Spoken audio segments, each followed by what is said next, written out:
Ayan. Good morning, everyone. Today, we're going to discuss Module 6, Assessment of Different Psychological Facets. So, i-discuss po natin ngayon ang principles of assessing different psychological facets, including the intelligence test, the aptitude test, the achievement test, the interest test, and also the personality test. And below is the outline of the module. So, yan. Yan po yung outline natin na makikita nyo rin sa inyong module. Okay, so we have 4 topics for today. And yung objective ng ating discussion is, syempre, first to describe the definition and tools used in assessment of different psychological facets, and also to describe the process, diba, on how to implement or evaluate and describe, interpret a sound and ethical psychological assessment on the different psychological facets. So let's start our discussion by learning activities. First, the assessment of intelligence. So first, let's define intelligence. According to David Wexler, it is the aggregate or the global capacity of an individual to act purposely, okay, think rationally, and deal effectively with the environment. So, intelligence test, mini-measure niya yung ating ability, okay, general capacity natin to learn and adjust to the environment. So, kung maririnig natin, meron tayong tinatawag na IQ test, IQ score, 'di ba? So, ang mga sinusukat po nun ay yung intelligence ng isang tao. Okay? So, hindi naman ngunit mababa yung IQ test mo ay hindi ka na appropriate na mag-aral, 'di ba? So, for me, it's also about the perseverance of the student. So let's go now to the theories or the model of intelligence. So first one is the two-factor theory by Charles Spearman. So ito yung isa sa talagang famous na theory when we use intelligence test or intelligence, kasi dinefine niya yung intelligence into two. The first one is the generalized intelligence, kung saan sinasabi niya na every person has this, and the specific intelligence or specific factor wherein it is unique to an individual in a particular area. Okay. So, meron ding implication yung two-factor theory ni Spearman. Number one, since specific factors are unique to individual, then the meaningful individual differences in test performance are due solely to individual differences in general intelligence. So, ibig sabihin, ito yung magpapakita ng pagkakaiba ng isang tao, ng intelligence ng isang tao. And good intelligence test will be highly generalized, loaded, and a good measure of G or generalized intelligence will successfully predict performance of all cognitively demanding tasks, sapagkat ito nga, lahat nga ng tao ay meron nito. Okay, so the next one is the primary mental ability or group factors by Lewis Thurston. So this theory of intelligence could be understood in terms of 7 group factors or primary mental abilities. So Thurston believe na ito, yung 7 factors na to, dito mabe-base ang intelligence ng isang tao. Number 1, through verbal comprehension o yung ability ng isang tao na magbasa or to find the meaning of a corresponding word, 'di ba? Through verbal analogies, 'di ba? Reading, comprehension, and the like. And number 2, word fluency. Ito naman yung ability ng isang tao to think various words, to think various kinds of words, kung saan he or she can manipulate a large number of words with specific characteristics. For number 3, the number. So, it is the ability to work with numbers and accurately carry out mathematical operations and computations. We can conclude na ito yung mataas yung mga tao dito sa number 3 na to na magagaling sa math or sa mga numbers. So number 4, the space. It is the ability to visualize space as well as mentally form and transform spatial figures or spatial figures. And number 5, the memory, ability to perform or recall verbal stimuli. So ito yung mga tao na nakita pa lang nila, narinig pa lang nila, ay natandaan na nila agad. So they can recognize word or pairs easily. Okay, so the number 6 is the perceptual speed. It is the ability to see details quickly, perceive visual details kahit na maliit lang ito. Or okay, so for them na matataas sa area na to, they can easily predict it. Okay, so number 7 is reasoning. It is the skill of an individual.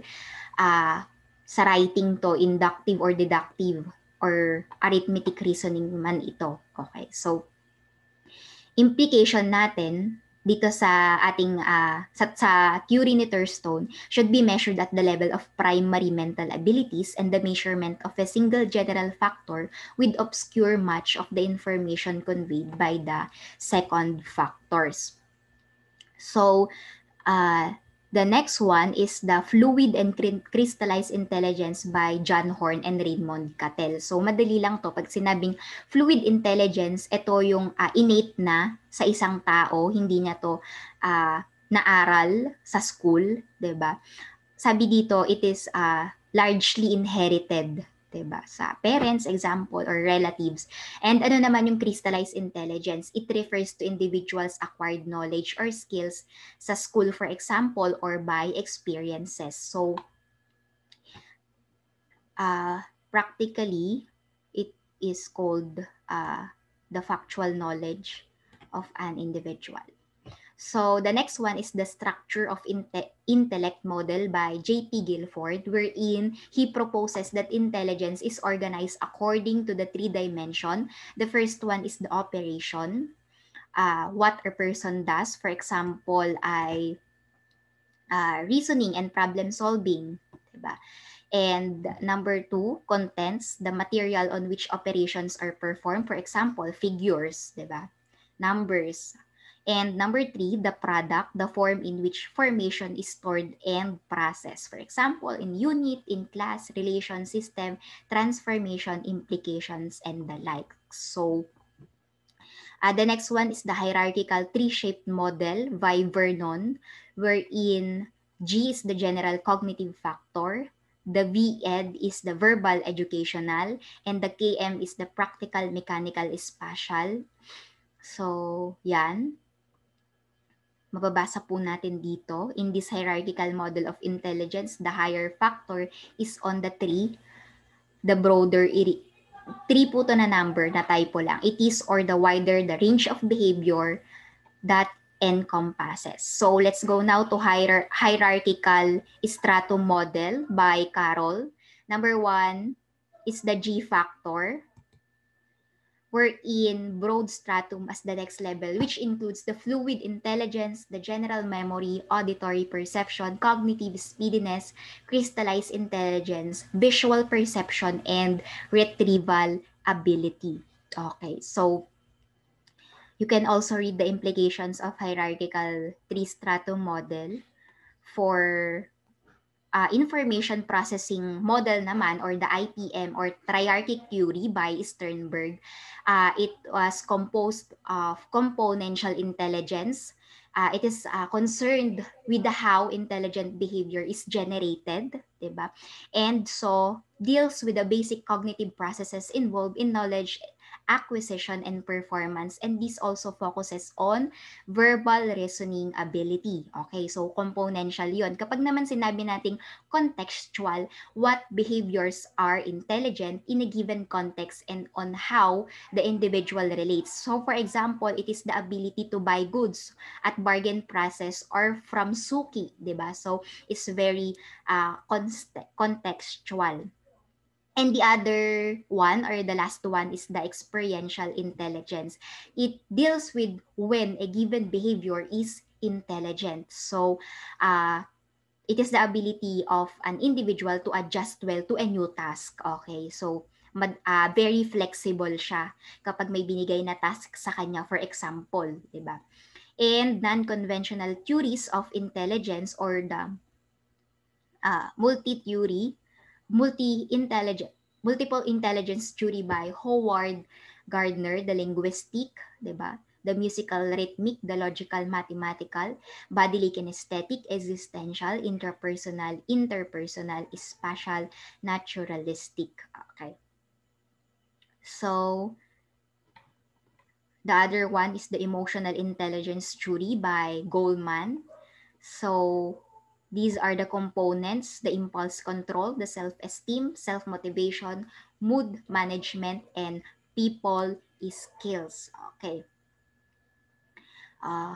Let's go now to IQ, or the intelligence quotient. So, it was first appeared in Terman's revision of Binet-Simon test, diba, in Stanford University on 1916, that is resulted in the Stanford Binet Intelligence Test. So, we can see ito yung formula enable for us to know our IQ level, di ba? IQ means intelligence quotient, the MA or the mental age of a person. The CA is the chronological age. And we're going to multiply it by 100. So, mental age is lower than chronological age. Ibig sabihin nun, yung IQ natin is less than 100, indicating substandard performance. However, we have various kinds of test interpretations about intelligence quotient. By the way, I can give the examples like standard Binet interpretations at the latter. Okay, so when we say mental age natin ay higher than our chronological age, 'di ba? So we can conclude that a person with higher mental age than chronological age is mature, 'di ba? So the IQ is greater than 100, indicating above average performance. So ano ba yung weakness ng ating formula? So syempre technically may problema pa rin talagang makikita 'yan because wala namang perfect na theory, di ba? Kaya nga nananatili siyang theory. So the fact that the performance that does not show equal level of variability at all ages, di ba? Totoo naman yan. Hindi ngunit 23 years old ka ay kaparehas mo na yung IQ ng 23 years old din. Diba? So, mental age does not increase steadily throughout a person's life. Formulation of deviation IQ score was done to correct the limitation. However, we have a theory, yung Flynn effect. Sinasabi doon sa theory na yon, if you have read that theory, na yung IQ daw natin ay tumataas ng 3 points every 1 decade. So for example, in 10 years, tataas yung IQ score mo ng 3 points. So I will discuss it at the latter. So some commonly used intelligence tests. So individual intelligence test muna tayo. So SB5 or the Standard Binet Intelligence Scale by Gilroyd. Level C na siya. So ibig sabihin, sino na yung mga pwedeng what do you call that, mag-conduct ng SB5, level C, so mga psychologists, di ba? So SB5, individually administered assessment of intelligence and cognitive abilities. So include dyan ang non-verbal, ang verbal sa ating Stanford Binet Intelligence Scale. So actually, when we take psychological assessment in laboratory, we have took this intelligence scale. How about the Wechsler Adult Intelligence Scale or the WISE-4? It was revised by David Wechsler and level C din yung pwedeng mag-conduct niyan.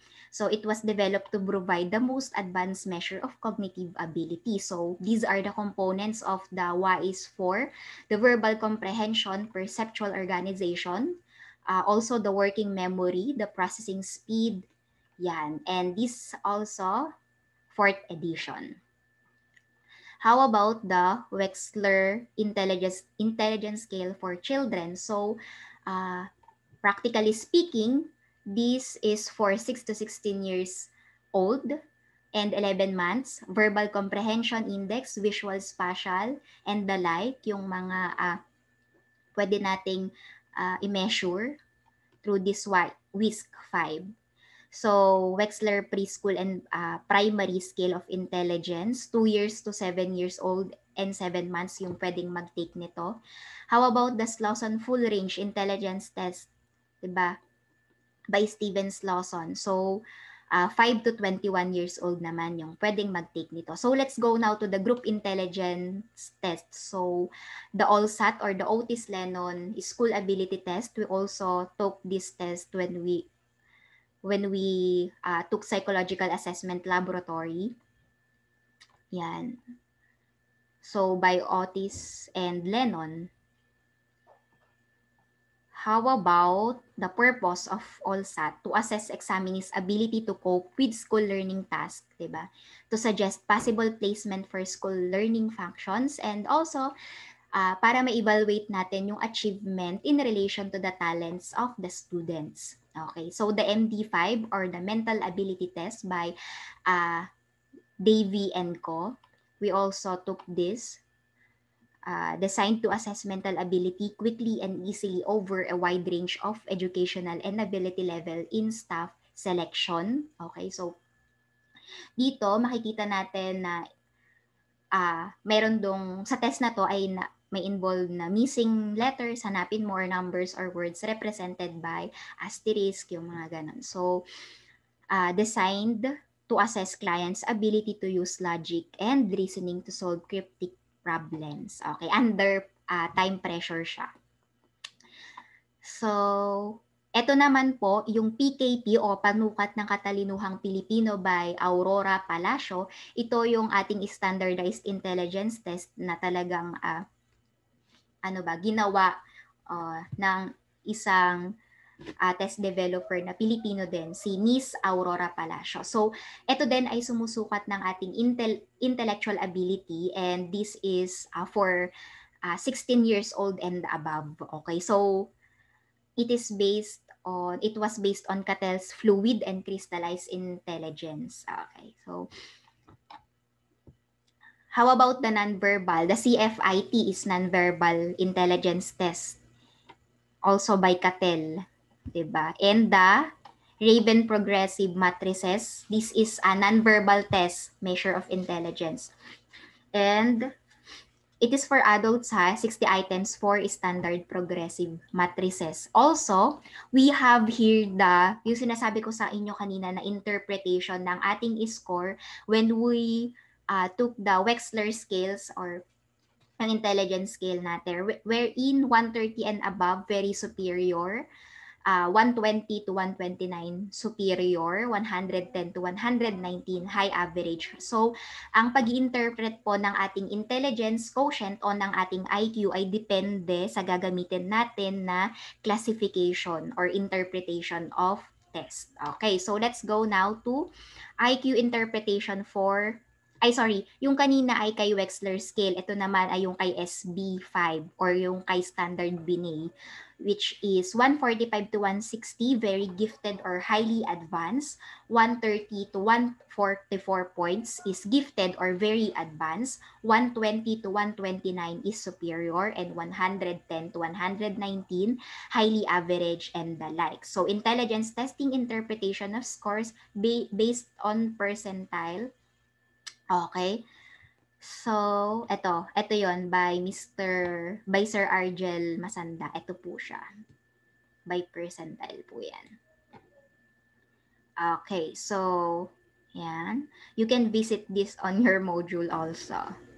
So, ano ba yung mga issue ng ating mga intelligence test, di ba? Sabi dito, is intelligence test stable? So, it is quite stable. Like, for example, yung Flynn effect nga o yung Flynn theory na sinasabi doon na every 10 years ay tumataas ng 3 points yung ating IQ. So, it is not stable. It becomes stable and remains steady through adulthood with slight declines that occur around age 65. So, dun lang pala magiging stable yung ating IQ at the age of 65 in fluid intelligence. Okay, so let's go now to number 2 question or issue. Can intelligence test explain the reasons for a person's performance? So sabi dito, it's a no, no, no, because intelligence test can indicate can just indicate the level of intellectual functioning. So we cannot diagnose a person na meron siyang mental disorder kung ang ginamit lang po nating test ay intelligence test, okay? So, another one, what do intelligence test scores predict? Ano ba yung pine-predict nito? So, no generally agreed upon definitions of intelligence, 'di ba? Like yung kanina sa ating introduction, yung pinagbasehan lang natin ay yung intelligence by Wechsler, 'di ba? So intelligence test appear to be related to scholastic or academic performance din kasi, 'di ba?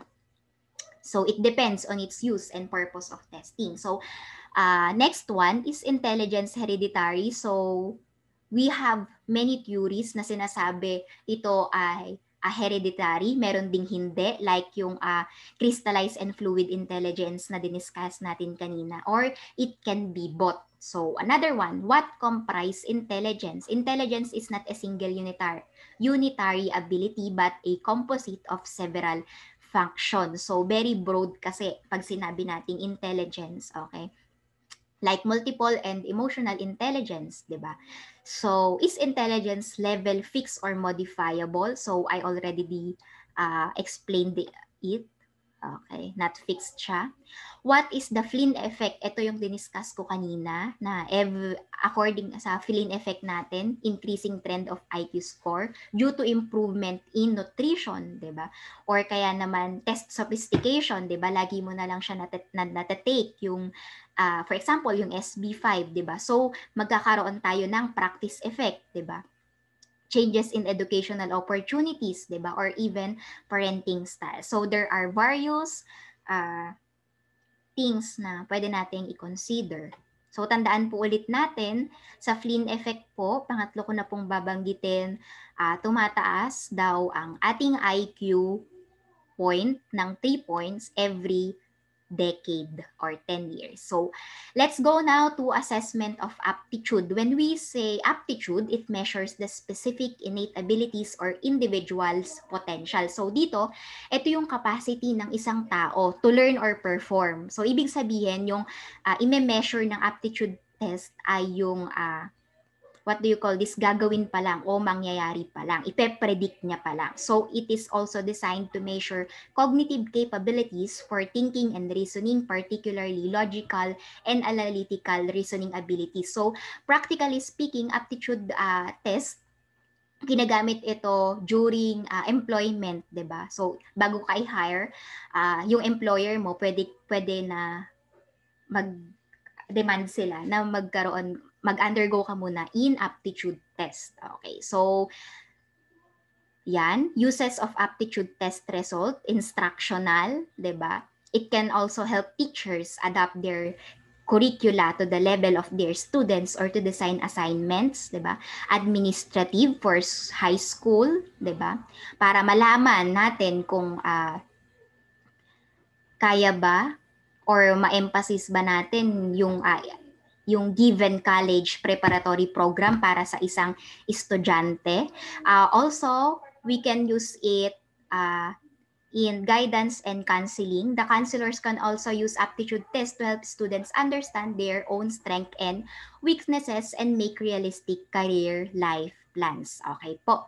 So, the next one, we can also use aptitude test sa research, 'di ba? Yung result ng aptitude natin, pwede natin siyang i-use sa ating research, 'di ba? It might be qualitative or quantitative, and ito yung sinasabi ko kanina sa employment. Okay. Promotion or hiring. So, let's go now sa validity ng ating aptitude test. So, yung validity kasi ng ating aptitude test ay nakadepende po ito sa ayan. So, depends to a large extent on their predictive validity. So, can aptitude be improved? So, yes, it can be improved. Pero, by a long-term instruction is needed. Okay? So, tandaan po natin, a person can be trained by their skills. So, next one, single versus multiple aptitude test. single aptitude tests are designed to measure one aptitude or predict performance in a single occupational area. For example, the mechanical aptitude test, okay, syempre sales aptitude test, kung pwede ba ito na gawing marketing assistant or marketing, 'di ba? So sale aptitude test, teaching aptitude test, 'di ba? Pwede ba magturo ito, 'di ba? So you can undergo sa teaching aptitude test. Okay. So and many more. So let's go now to sa multiple naman, multiple aptitude test or battery. So it also measure a number of specific abilities or aptitudes in one test. Okay po. So the predictability of academic and vocational performance can often be approved or improved by including a combination of tests and other variables in the prediction process. So example, differential aptitude test or the multi-aptitude battery. So you can see this or have test sa mga test aptitude test na to kung face-to-face classes tayo, syempre sa inyong laboratory. So, some commonly used aptitude tests, we have DAT or DAT, differential aptitude test. Yan. You can, you can read this na lang to in your modules. So, also the GAT-B or the General Aptitude Test Battery. Yan. Employee Aptitude Survey or the EAS. Ito yung madalas na ginagamit ng mga employer sa kanilang mga employee na nais i-hire or nais i-promote. Okay. Yan. So, ina-assist niya si employer o si HR in able to select properly ng employees for sales, example, clerical, industrial positions, and the like. So, how about the MAB or the multi-dimensional aptitude battery? So, paper and pencil po ito. It can also be administered by group. Okay, so, like the version of WISE-R. Yan. And, let's go now to assessment of achievement test. So achievement test, it is the measure acquired learning or ability to perform after a certain period of training or learning experience. So marami po akong na-encounter na napagpapalit nila yung gagamiting test kung aptitude ba ito or for achievement test ba ito. Pero lagi po nating tatandaan na yung aptitude test po natin, ang mini-measure niya po ay yung ating present. Okay, yung present natin. Pero yung atin pong achievement test, ito yung something na na-attain na natin or na-learned or accomplished na po natin. How about the uses? So, si aptitude test, ginagamit po natin siya, enable for us to predict kung ano ba yung magiging behavior, okay? Or magiging performance ng taong ito, okay? In a corresponding area, okay? So, how about the achievement? Kailan ba natin siya ginagamit, di ba? So, for evaluation, di ba, kung may natutunan ba si student.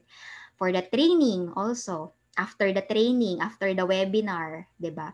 So, items. Yung items po ng aptitude test natin concerned with more general, informal experiences and incidentally acquired abilities. How about the achievement test? Ito po ay concerned in a particular matter, okay, subject matter natin. As in, for example, sa school, okay, sa training programs nga, like I have said earlier, education ba ito? Yon.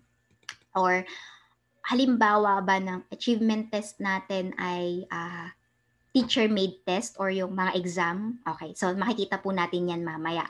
What it measures? Ano ba yung mini-measure ng ating aptitude test? Siyempre, mini-measure niya yung effect of learning under relatively uncontrolled and unknown condition. How about the achievement? Mini-measure niya naman yung learning that occurred under partially known and controlled conditions. So, paano ba i-measure ang ating aptitude? It can be measured indirectly, okay?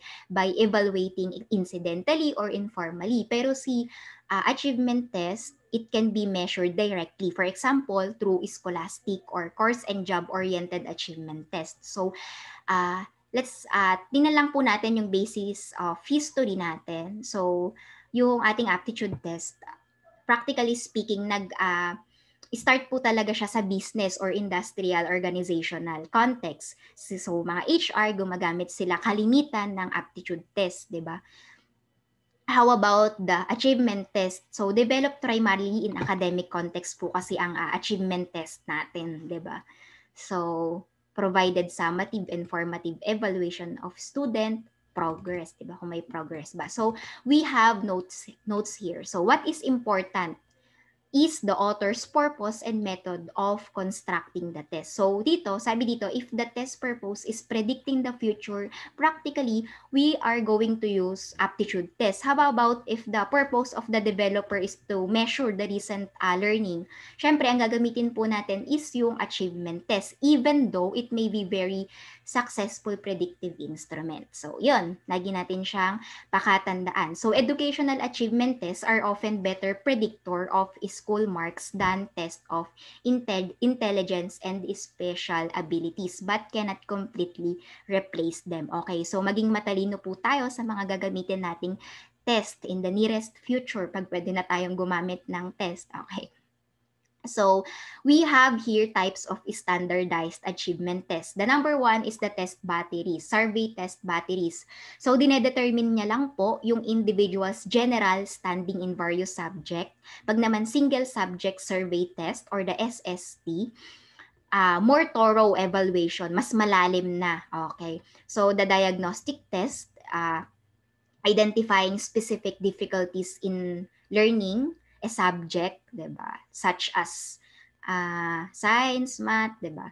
So prognostic test naman designed to predict achievement in specific school subject. Okay. So achievement test batteries. So ang ginagawa ng achievement test batteries, ina-assess niya yung mga basic skills ng individual. Halimbawa, sa pagbabasa, 'di ba? Sa math, sa language, and even yung study skills niya or sa science, yung mga ganon. So, teacher-made test, ito na yung sinasabi ko sa inyo kanina.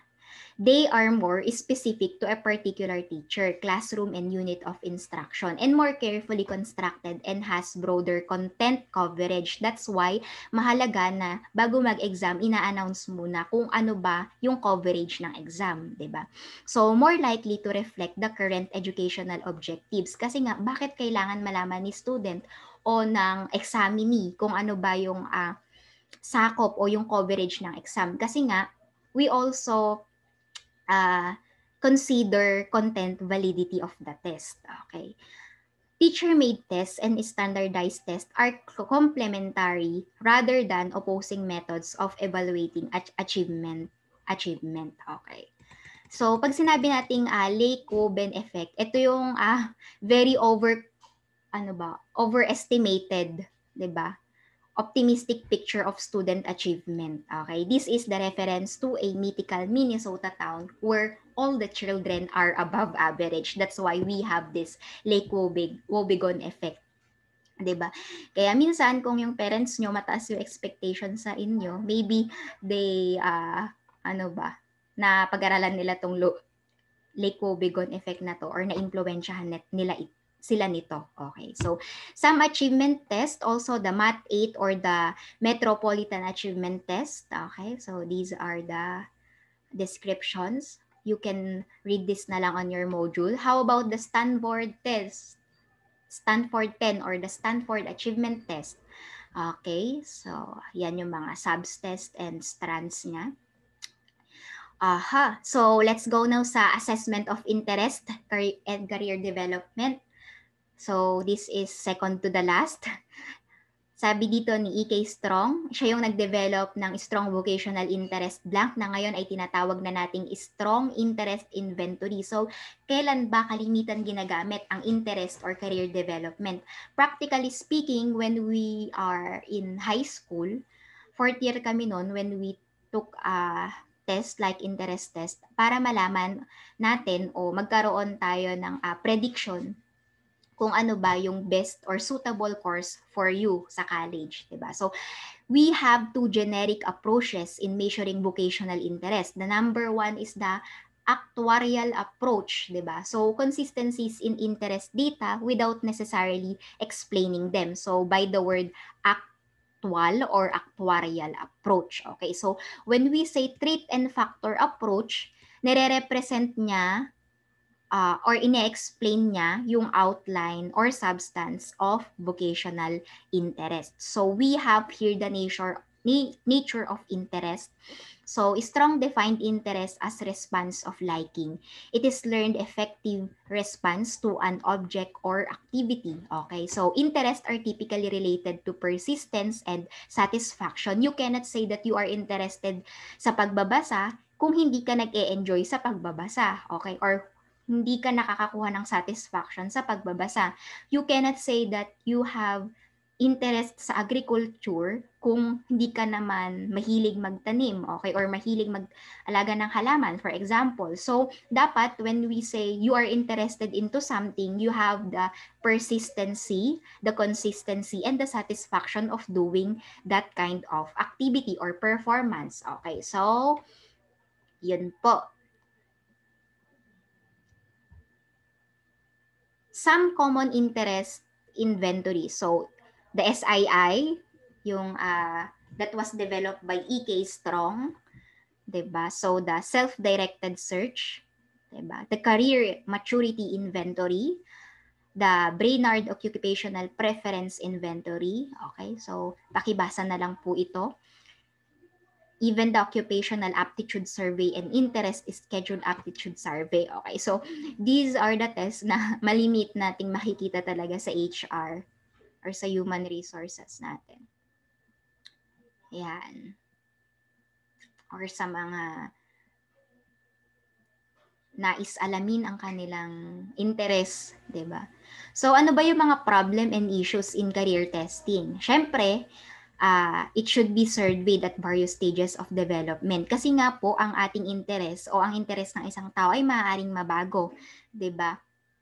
So, ano pa, personal values plays an important part in occupational selection and job satisfaction, need for updating and development of new instrument that eliminate culture and gender bias. Yan naman po.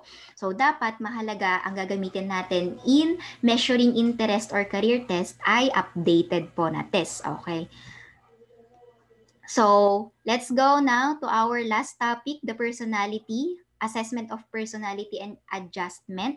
When we say personality, it was defined by Eichen as the set of characteristics or character of a person or people that account for consistent patterns of response to certain situation or in a situation. So, ano ba yung nature ng personality? Dapat dyan, we can consider the consistency of in behavior of a person, even the traits. Ano ba yung mga example ng traits? Generous, kind, di ba? So, traits are descriptive summaries. So, what are personality taxonomies? Ito po yung personality differences ng bawat individual. So, I believe na yung personality po nating lahat ay magkakaiba. Okay? Even the biological twin. So, answer the questions what traits to measure or what would summarize the domain of personality. It also provides a good starting point for describing what personality inventory should measure. Okay, so we have here the model of personality or the 5-factor model. Number 1 is the extraversion. People, the high sa extraversion are syempre sociable sila, gregarious, they like group activity, parties, di ba? They are very assertive and talkative and active. Number 2, is emotional stability. So, yung mga tao daw po na low, ang score dito ay maaaring anxious, lagi silang anxious, they easily depressed, angry, emotional, embarrassed, and insecure. So, we can also call this as neuroticism. So, number 3 is the agreeableness. So, people with the high and this dimension is very courteous, okay? Very flexible, madaling makisama kasi they are very submissive in nature and very cooperative and tolerant yung mga taong mataas sa agreeableness. And number 4, conscientiousness. People with high on these dimensions are dependable, di ba? They are very hardworking, di ba? Very responsible and persevering, 'di ba? Pag may gusto sila, pag may goal sila, talagang ganun na lang yung eagerness nila na ma-achieve yung goal na yon, 'di ba? Since number 5, openness to experience. So yung mga tao na mataas dito sa part na to, they are very imaginative, 'di ba? Sila din yung mga sensitive sa feelings ng ibang tao. Okay, so let's go now to the validity of personality inventories.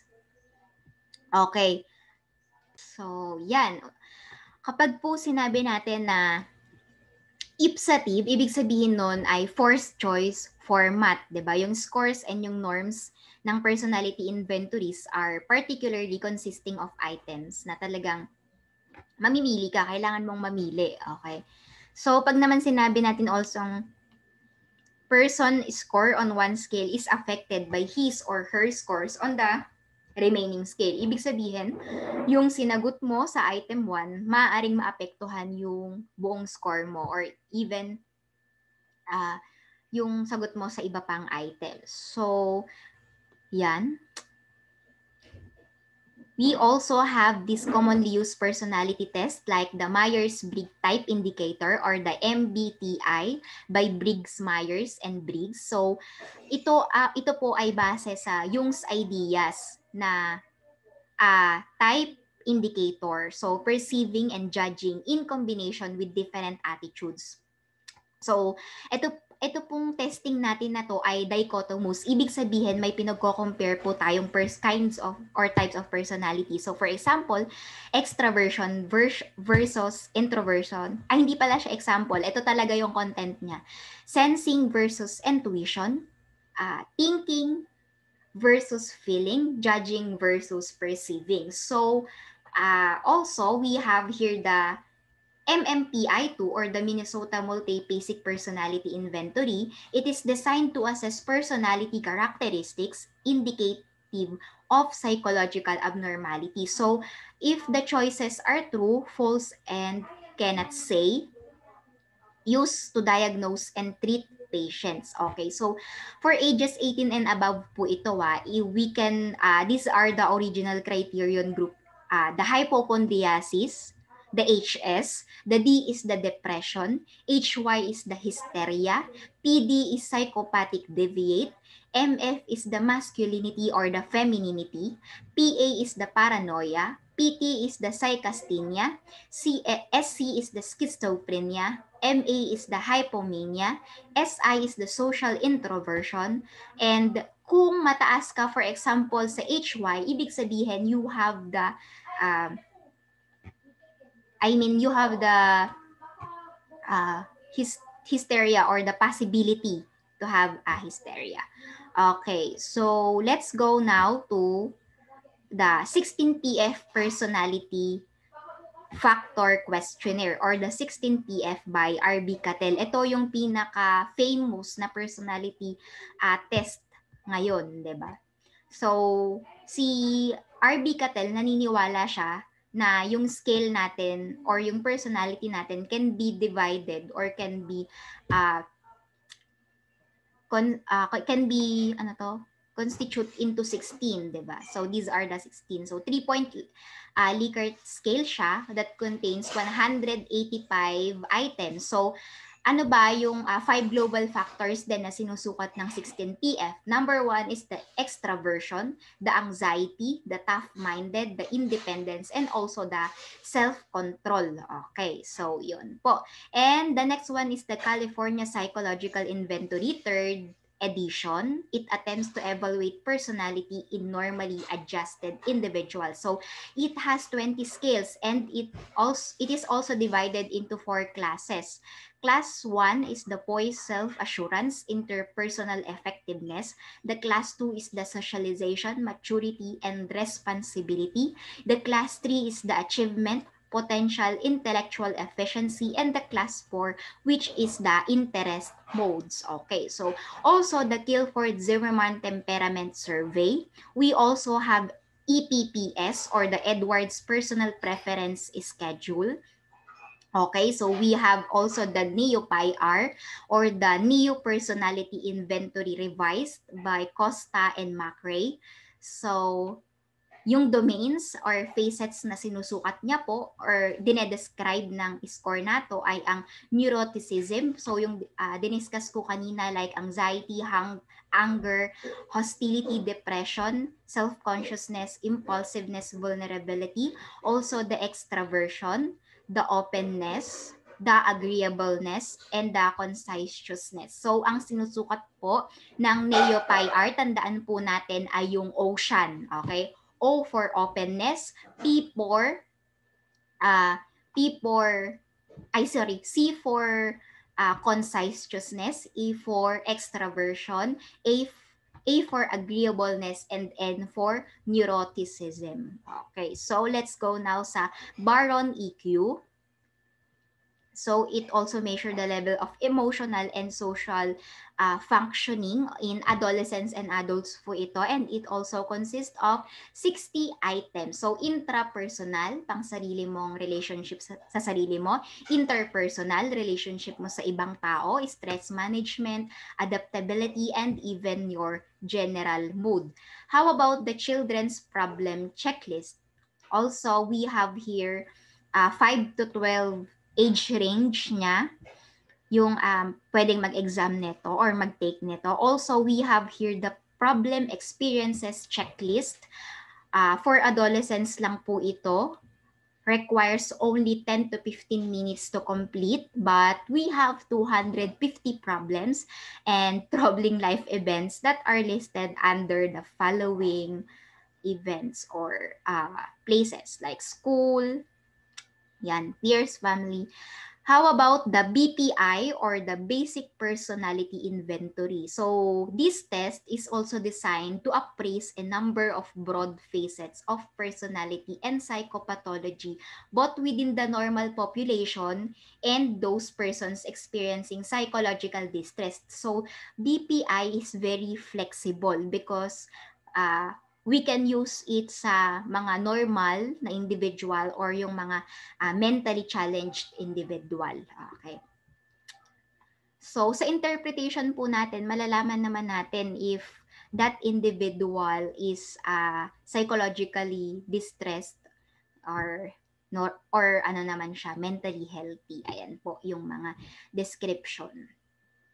Maganda sana kung makita natin siya in face-to-face, makita natin ano ba itsura ng BPI, ano ba itsura ng MD5, yung mga ganun po. Sa laboratory po natin yun pag-aaralan or ipapractice. Kasi hindi lang naman dapat tayo mag-stuck in theoretical basis, di ba? Dapat meron din tayong application, especially as future psychometricians, di ba?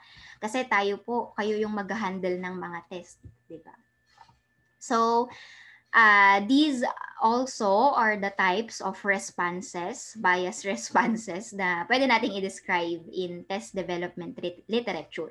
So, yung mga respondents po natin, even in personality test, yes, they can also have faking good or they want to exaggerate the positive manner, 'di ba? Para makakuha ng social desirability or to please yung examiner. Okay. So also we have faking bad or the malingering. Okay. So positive impression scale or the positive impression scale or the PI is designed to detect respondent who may be giving an exaggerated positive impression of themselves o yung mga respondents natin na talagang nagfe-faking good. Okay. Sa kanilang mga sagot. Inconsistency index, malalaman natin. Ito yung indicator natin. Okay. So the result with scores of 12 or greater on the inconsistency index should be examined cautiously. Sa Baron EQ test po ito. Okay. So when we say false negative, ibig sabihin yan, you have predicted to fail but actually it succeeds. Okay. For example, in-announce mo na hindi pala siya pumasa, pero pumasa pala siya. Okay, false negative po yun. Pag naman sinabi natin na false positive, ito yung inassess mo at yung procedure na nangyari ay incorrectly at na-predict niya na positive yung outcome, though hindi naman. So, false positive. Parang Miss Columbia, 'di ba? In-announce na yung siya yung Miss Universe, 'di ba? So, hindi naman pala siya. So, false positive. Okay. Respondent set. Tendency of a test taker to respond to test items is a stereotype or fixed manner. So we have here the interpretation of personality test as a future psychometrician, especially as a future psychologist, we have the responsibility to interpret the test na tinake ng ating examinee. Okay, so we have here some patterns of elevation. It is important to look not only at the result, okay? Kaya nga sinasabi po natin sa ating mga previous discussion na yung raw score is meaningless without the interpretation or the standard score. Okay, so a low score on many BPI scale and MMPI scale can usually be considered as positive sign kasi po hindi siya wala siyang psychological impairment. Okay, so you should be happy kapag low ang score ni examiner sa BPI or sa MMPI, 'di ba? So, syempre, iba-iba naman po tayo ng cases. For example, nag-undergo siya in, what do you call that, annulment. So, syempre, bago maaprubahan yung annulment na yun, kailangan ng patnubay o patunay ni psychologist na talaga siya ay merong mental disorder or psychological impairment, di ba? So, for example, an individual who has relatively low score on impulse expression may plan activities carefully and behave under the control of higher cognitive procedures. Okay, so while high score may indicate presence of certain characteristic, low score may indicate areas of personal strength and stability. Okay, so sa BPI and MMPI pa rin po yan. Sa impulse expression pala. So, sa interpreting naman, profile, patterns on the bar on EQ, okay, so, dapat ito po ay iti-take natin sa ating psychological assessment laboratory. Okay, when interpreting bar on EQ, results, the test administrator should examine the patterns of elevated scale score in addition to consider individual standard score. Okay, so we have here the interpretative guidelines for the range that we have and also the standard score. Meron din tayong guidelines para dyan. So you can read this by yourself. Yan. Thank you so much for listening sa ating mahabang discussion. So mahaba po talaga ang ating Module 6. But thank you for everyone who listened and sa ating discussion. And I hope na meron po tayong natutunan, hindi lamang po in theoretical aspect, but also in the sense of application. Thank you guys and God bless everyone.